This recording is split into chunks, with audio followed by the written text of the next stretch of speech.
এই ঘটনা 85 বছরে সরস্বতী দেবীকে কেন্দ্র করে।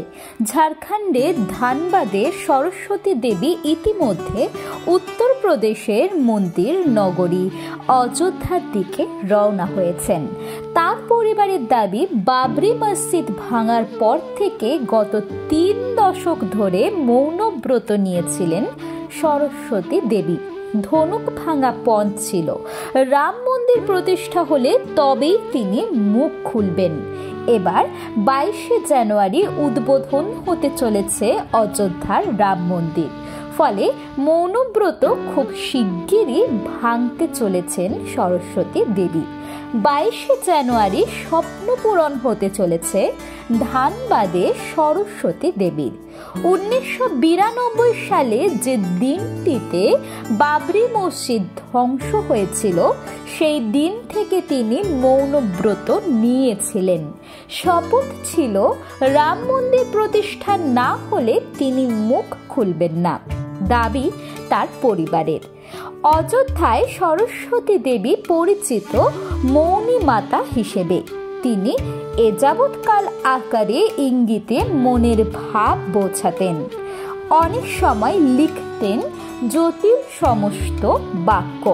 যদিও 2020 পর্যন্ত দিনে 1 ঘন্টা সময় তিনি মৌনব্রত সরিয়ে রেখে কথা বলতেন। তবে প্রধানমন্ত্রী নরেন্দ্র মোদী অযোধ্যার রাম মন্দিরের শিলান্যাস করার পর থেকে তিনি সম্পূর্ণ মৌনব্রত পালন করেন।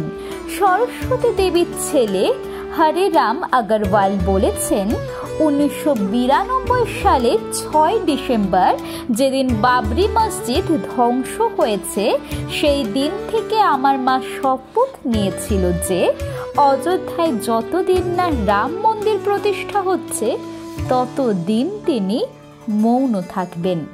সরস্বতী দেবীর ছেলে হরে রাম আগরওয়াল আরও বলেছে, সোমবার মাঝরাতে উত্তরপ্রদেশের জন্য ধানবাদ থেকে রওনা হয়েছেন সরস্বতী দেবী।